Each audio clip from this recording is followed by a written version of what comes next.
You're listening to A Daughter, A Daddy, A Podcast, a Jinbe for Real podcast on Spotify, Apple, YouTube, and all major podcasting platforms. And we're your co-host, Autumn! and her daddy. How's it going today, little love? Good. Excellent, excellent. Are you all excited for today's episode of A Daughter, A Daddy, A Podcast? Yes! All right, Roo. Today we'll be diving into some of what we have watched with the Amazon Lily and Impel Down arcs of One Piece. After that, we will go into some of what has been played with Mille, then some of what has been read with Percy, Jackson, and the Olympians. Finally, we'll go into some of what Autumn has learned with Jackie Robinson. And if you like what you're hearing, remember to give that thumbs up and be a part of the community. We thank you. All right, Autumn. After the Straw Hats all got separated in Sabaody, Luffy wakes up in Amazon Lily.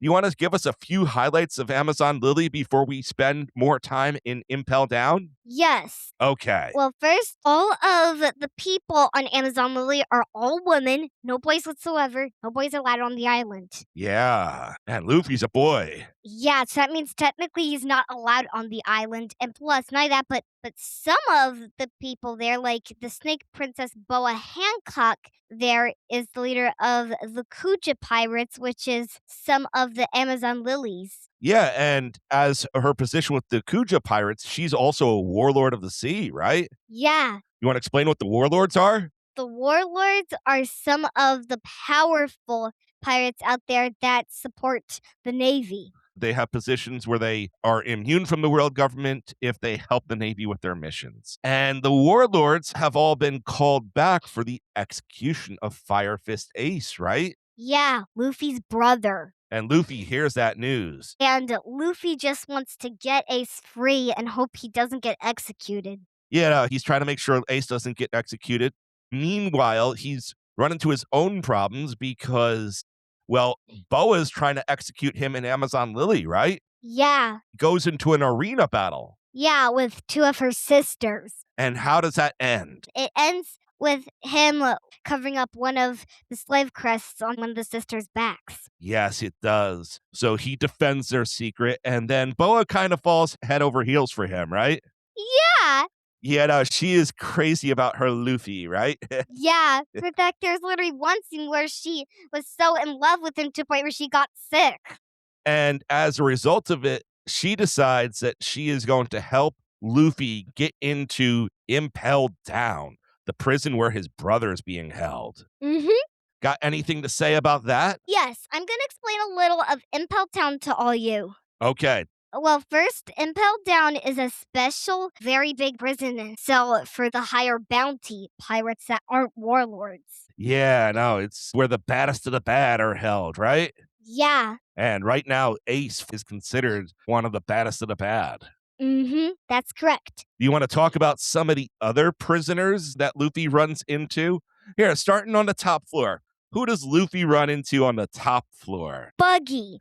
Buggy from the East Blue arc of the first of One Piece there was. Yeah, tell us a little bit about Buggy the Clown and his history with Luffy. Buggy and Luffy were kind of like, I don't know, I would call rivals, but they were more enemies than rivals. Yeah, that's fair to say. And in Impel Down, he is still a little bit of an enemy, but they're more like a bit like frenemies in Impel Down. They work with each other. He's willing to show Luffy the way down in exchange for Luffy helping him to break out. Well, actually, in exchange for that treasure map that Luffy has around his wrist, right? Yeah. And Buggy ends up falling down with Luffy because this is set up kind of like Tartaros with like the 7 layers of hell and whatnot. Buggy was being stored on the first floor. And on the second floor, we meet another very familiar member that Luffy battled in the past. Mr. 3 from the Alabasta arc. He's the one with the wax fruit, right? Yeah, and that is also another shout out to the little garden arc before Alabasta. Yeah, and he ends up in their crazy team up too. Yeah, only Mr. 3 and Buggy are more of friends, where they're more of enemies to Luffy, but really Mr. 3 and Buggy the Clown really had a good relationship, kind of. And this is on the floor with the wild beast hell, right? Mm-hmm. They battle a manticore, and then it shatters through the other floor below it, and they fall through the other floor into the third floor. Yeah, into the desert, right? Yeah. And soon they meet another ally. Yeah. Bon Clay, which is basically Luffy's new friend now. Bone Clay and Luffy go way back and they love each other, right? Mhm. Yes, they do. And he's actually not a frenemy. He helped them escape during the Alabasta arc after he was their opponent during the arc. Yeah. So he teams up and he decides that he's going to help Luffy accomplish his goal, but he also wants to go down further himself because he wants to meet Ivankov. Yeah, Eva. Yes. You want to tell us a little bit about Eva and New Kamaland? New Common Land is basically a floor below the icy cell place. A hidden one to be exact. Yes, and New Kamaland is where Eva is in charge, right? Yeah, which used to be the Queen of Kamabuki. It's a peaceful spot in the middle of the really big bad prison, right? Yeah, where they were basically like partying the first time we saw them. Yes, they were. Eva helps save Straw Hat's life there. Yeah, because Luffy got really badly poisoned from Magellan. Tell us about Magellan. Well, first, let's talk about his nickname, Daddy. Tell the nickname. Well, I think it would be funnier if you said the nickname. The nickname is Diarrhea Man because he gets bad diarrhea all the time because of his poison fruit. Yes, yes. That's what his subordinates call him.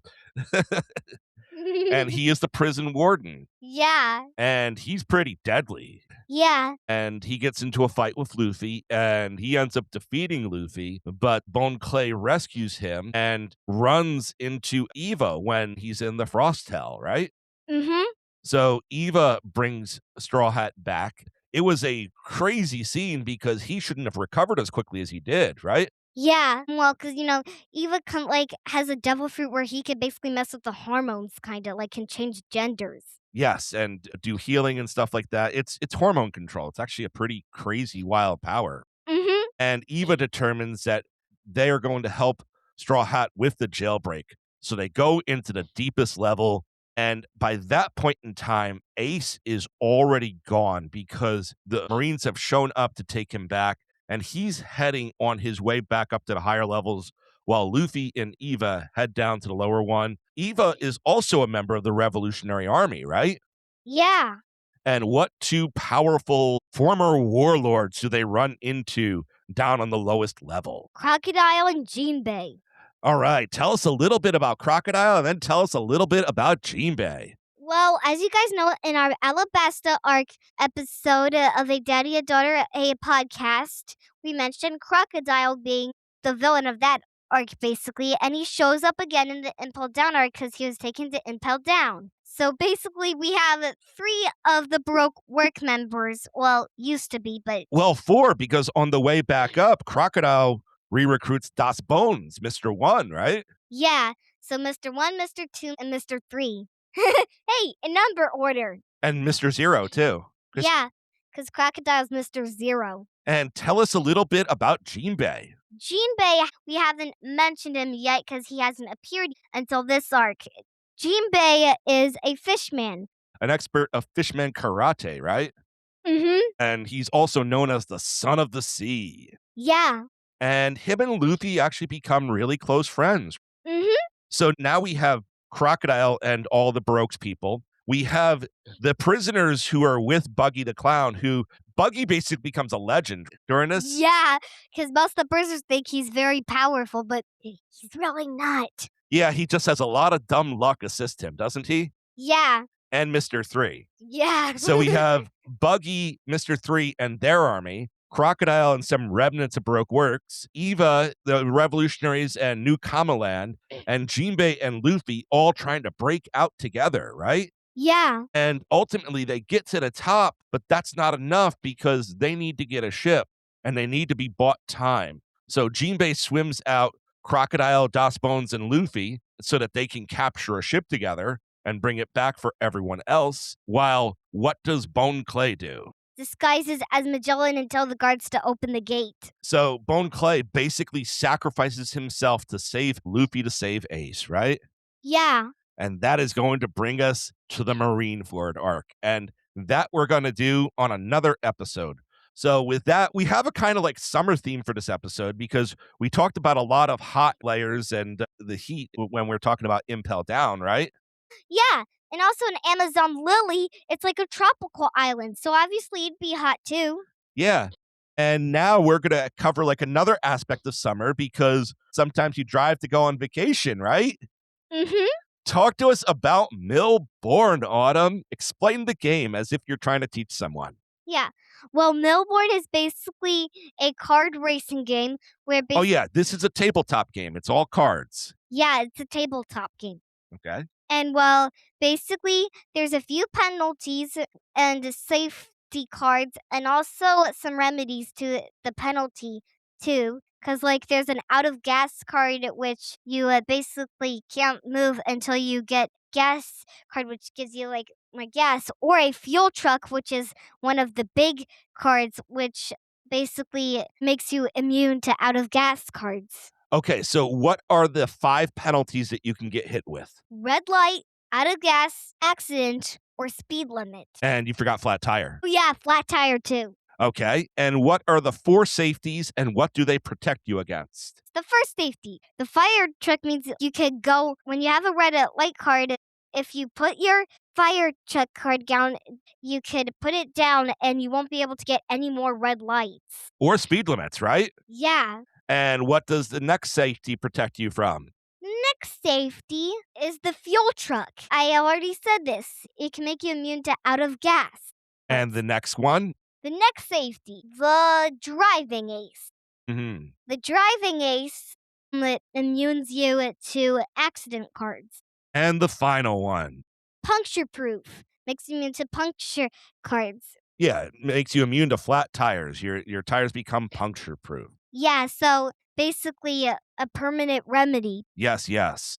And you can play 1 card per turn. How many cards do you start with in your hand? You are supposed to start with 7 cards, and then you draw one from a deck, and that makes 8 cards. Then you have to use one that turn, and then you'll have 7 cards again. Yeah, and you can't go until you get a green light, right? Yeah. And every turn you can either pay a penalty on your opponent or you could put points down for you, right? Yeah. Can I tell everyone the point cards? Yes, you can. The first point card, the lowest, 25. Okay. 50 points would be the second to lowest, but it's better than 25. And those are the 2 point cards you can play if you have a speed limit, 50 cards and 25 point cards. And what are the 3 big ones? 3 big ones, 75, 100, and then the highest of them all, 200. And the game ends when you get how many points? 1,000 total. Yeah, so when someone gets 1,000, the round ends, and a full game is 5,000 points in rounds of 1,000. Yes. I feel like a normal game takes around 10 rounds or so. Prepare to be playing for about an hour and a half, I would say. That's fair, right? Yeah. So it's a lot of fun, and we've had it for a while. I have some great memories of childhood with it. It was one that my aunt introduced me to when I was young, and actually, Autumn's aunt introduced her to it and revealed that we have a copy of the game too, and so we'll occasionally play that. It's one of the ones you enjoy more. Yeah. Awesome, But for the awesome. record, I still like Puzzle Strike more. Okay, well, you know what? Let's do Puzzle Strike sometime on the show then. Okay? Mhm. We'll get back into playing it, and I need a refresher on the rules for that one. okay. Cool, cool. And you've been reading more of the Percy Jackson series. Tell us some of the latest what you've read. How about some new friends that Percy has made? Well, at Camp Half Blood, he meets a girl named Annabeth. Okay, tell us about Annabeth. Well, they're kinda, I don't exactly know. They have an interesting relationship. Like, I wouldn't call them friends, though I wouldn't call them enemies either. Okay, so what would you call them then? What's so special about her? Which, like, she basically kind of like nurses him back to health after defeating that Minotaur monster. Okay, the Minotaur, all right. So she helps nurse him back to health. You know, that sounds like a friend. There might be some rivalry in there. Why do you say she's not a friend? Cause, well, she's not exactly friendly all the time. Like, she's more serious with him than anybody else. So is she more like a big sister then? Yeah, she's kind of a bit like a big sister. Acts like Okay, one. cool. Does Percy have any other friends or people he interacts with regularly? Grover, which is an actual friend to him. Yes, Grover Underwood. We covered him last time. And I think last time we called him a centaur, but he's actually a satyr, right?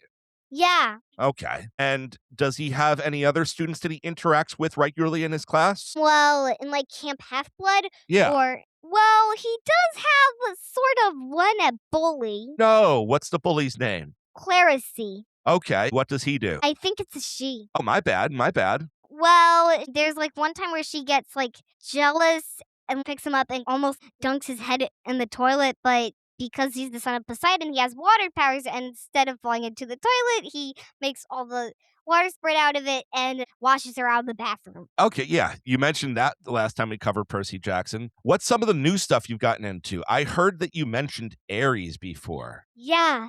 Well, as they're along trying to find the Master Bolt, Zeus's Master Bolt, Ares shows up along, and basically they see it at like a restaurant. They were trying to get food, but they didn't have enough money, and Ares just buys some for them. Okay, very cool. And I hear that one of the classmates is related to Ares, right? Yeah, Clarice actually is his daughter. Okay. And there's a problem brewing with Zeus and Poseidon and a mission that Percy's going on, right? Yeah, Zeus's Master Bolt gets stolen, and he blames Poseidon for it. His master bolt, I guess that's his number one thunderbolt? Yeah. Okay, and he's blaming Poseidon. So what is Percy doing as a result of this? Well, basically, Percy Jackson's trying to get the Master Bolt back so he can prove his father Poseidon innocent. Excellent, excellent. And that's the mission they're on currently, right? Yeah. Awesome, awesome. Anything else you want to say about what you have read so far with Percy Jackson? Yeah, something quite funny. Ares said it to Percy Jackson to help him get his shield back at like an amusement park with his girlfriend basically, and he accidentally leaves his shield at an amusement park, and Percy just goes there, and once he tries to go retrieve the shield, there's an alarm sounding saying live in Olympus in a few minutes. So basically Ares was trying to embarrass him with the mission. All right. Pretty cool, pretty cool. And finally, you learned about Jackie Robinson. Jackie Robinson, the first African American to play baseball. Oh, yes. Excellent. And do you remember what year he started playing baseball professionally? It was in April 15th, 1947. And what team did he play for? The Dodgers. The Brooklyn Dodgers. Yeah. Okay. Did he win a major award that year? Yeah, he did. He won a Rookie of the Year award. So he steps right in. He plays for the Brooklyn Dodgers, despite the fact that he was getting all sorts of criticism because they didn't want him in the sport. But he persevered and got through it, and he went on to put a good career together. What other big awards did he win? In 1949, he got the Most Valuable Player award. Yeah, also known as the MVP. Yeah. So that's pretty cool. And he was an all-star a lot too, right? Yeah, he was an all-star for 1949 to 1955. Oh, yeah. Very cool. Very cool. And ultimately, he actually helped his team win a World Series, didn't he? Yeah, he did. Who did the Brooklyn Dodgers defeat in the World Series? The New York Yankees.